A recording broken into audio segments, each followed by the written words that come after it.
everyone, this is Vinita Bishnoi. Welcome to my channel once again. So let's start with today's video. So in my previous video, I have given you an idea about sexually transmitted disease. STD से related मैंने आपको सारी information दे दी है. Now, इस video से अब हम start करेंगे one by one जो STDs हैं उनके examples लेके उनके बारे में पूरा discussion करेंगे. So first disease which we are going to discuss today is syphilis. Syphilis is caused by a bacteria called Treponema pallidum and ये जो bacteria है it is spiral in shape. It is obviously STD है तो there is one mode of infection that is sexual mode. So sexual contact में आने की वजह से infected partners से non-infected partners में transmit होते हैं. So one mode is sexually transmitted. Second is blood transfusion, and a very important is it also transmit through the placenta to the young one, to the fetus. So pregnant female से ये जो bacterias हैं placenta के through fetus में भी चले जाते हैं और fetus को भी syphilis हो जाता है और उस syphilis को हम congenital syphilis कहते हैं because the baby will have that syphilis from the birth. Now this is little complicated. जो syphilis है ये 3 stages होते हैं इसके. अलग अलग stages पे अलग अलग symptoms दिखते हैं and it needs an incubation of 10 to 90 days. It depends on the immunity of the person. जिसकी immunity strong है वो क्या पता 60 days पे 70 days पे भी symptoms दे और जिसकी immunity weak है उसको तुरंत 10 दिन में भी symptoms दिख सकते हैं. So incubation period जो होता है वो 10 to 90 days का होता है. Now the first stage, painless ulcer and chancre on the genital area. So painless ulcer को हम chancre भी बोल सकते हैं. थोड़ा सा swelling structure होगा जिसके आसपास reddening होगी तो वो chancre बोलते हैं उसको and इसीलिए उसको painless ulcer कहते हैं. वो genital areas में दिखेंगे actually इस वजह से क्योंकि painless है. People are not bothering about it. उनको लगता है कि अच्छा ये normal ulcer जैसा है दर्द तो हो नहीं रहा है so it should not bother us, चलेगा करके वो डॉक्टर के पास नहीं जाते हैं और यहीं पे गलती होती है.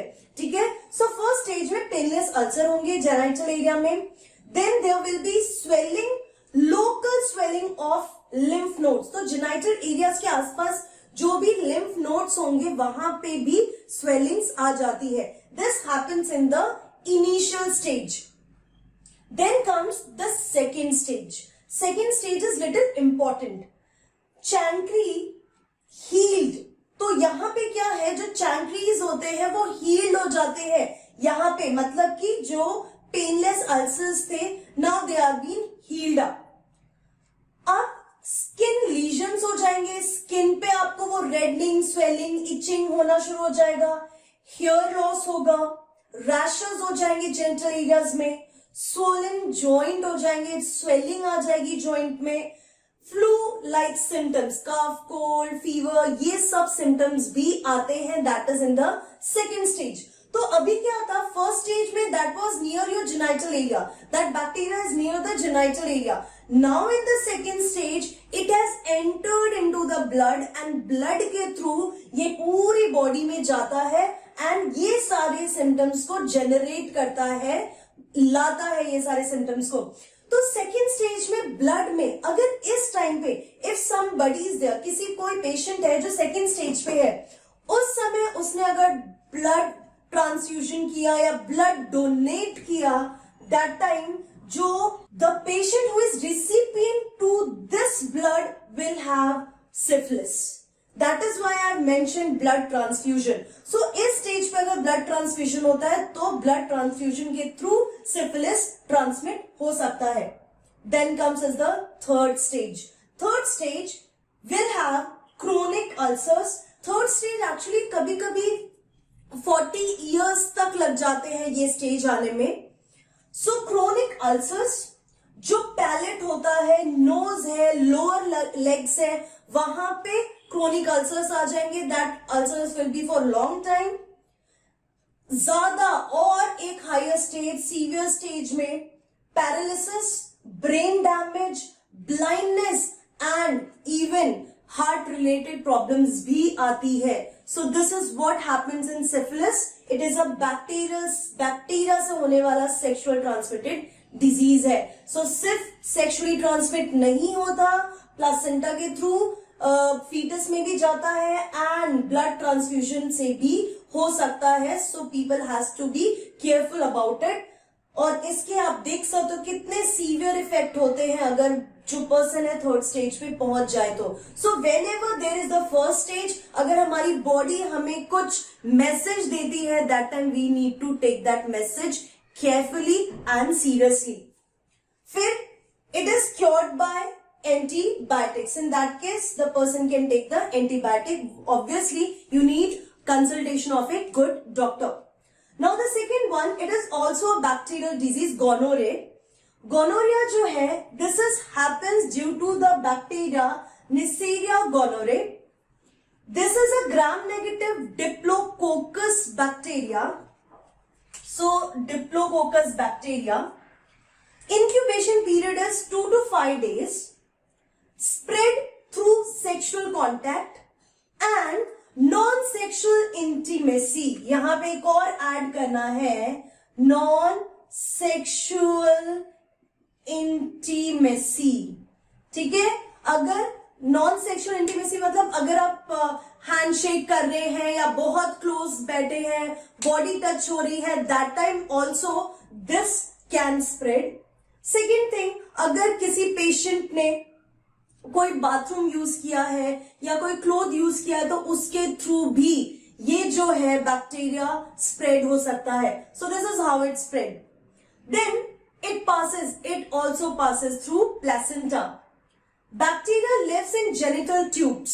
तो जो जेनिटल ट्यूब्स होते हैं male and female reproductive system में, सो उन ट्यूब्स में ये बैक्टीरिया रहते हैं एंड दे प्रोड्यूसेस डिस्चार्ज. तो उससे, क्योंकि what they are doing actually, तो वो उस एरिया में लीजन्स, इन्फ्लेमेशन करने की वजह से वो डिस्चार्ज रिलीज करते हैं. Then there will be pain around genitalia. जो जेनिटेलिया रीजन है वहां पे पेन होता है. These bacteria, what they do inflammation of mucous membrane in the urinogenital tract, especially in case of males. तो जो यूरिनोजेनिटल ट्रैक है वहां पे म्यूकस मेम्ब्रेन का इन्फ्लेमेशन करते हैं और उसकी वजह से what is happening, burning sensation during urination. So this is very important. ठीक है, तो जेनिटल ट्यूब्स में they are going to stay, they produce discharge, pain होगा जेनिटल एरिया में एंड म्यूकस मेम्ब्रेन का इन्फ्लेमेशन की वजह से in males there will be burning sensation during urination. In females, it is in females, it may leads to arthritis and eye infection. Eye से related problem और arthritis हो सकता है, plus females में sterility भी हो सकती है. अगर ये जो मदर से प्लासेंटा के थ्रू अगर बेबी में जाता है, in that case the newborn will also have some symptoms. उनमें भी आई से रिलेटेड प्रॉब्लम हो सकती है, विजन से रिलेटेड प्रॉब्लम हो सकती है. फीमेल्स में एक और सिम्टम्स दिखता है, irregular menstruation. And I am telling you one thing that this gonorrhoea, this bacteria affects severely to the males than the female. Female को बहुत सीवियरली अफेक्ट नहीं करता जितना ये मेल्स को करता है, जिसका मैंने आपको ये बताया. ठीक है, सो ये मेल्स एंड फीमेल्स दोनों को अफेक्ट करता है, बट सीवियरली और सबसे ज्यादा मेल्स को अफेक्ट करता है ये. फीमेल्स में arthritis, eye infection, irregular menstruation, then produces discharge, ये सब सिम्टम्स आते हैं एंड स्टेरिलिटी भी हो सकती है. Plus this can be cured by taking antibiotics, especially ampicillin and penicillin. तो ये एंटीबायोटिक्स के through, so always we need to be careful. एक बार कोई डिजीज हो जाती है, उसको क्योर होने में टाइम लगता है, सो बेटर बी प्रोटेक्टेड. अपने आप को प्रोटेक्ट करके रखना। और कुछ भी सिम्टम्स आते हैं, इफ यू विल सी हमारी बॉडी में कुछ भी होता है इंटरनल चीजें, तो हमारी बॉडी हमें मैसेज देती है and we need to understand what our body is saying and accordingly we need to take step. तो हमें इतना एक्सट्रीम कोई भी प्रॉब्लम नहीं होगी। So these are the two. This is all about today's video. See you in my next video with more STDs. Keep learning, be safe and goodbye.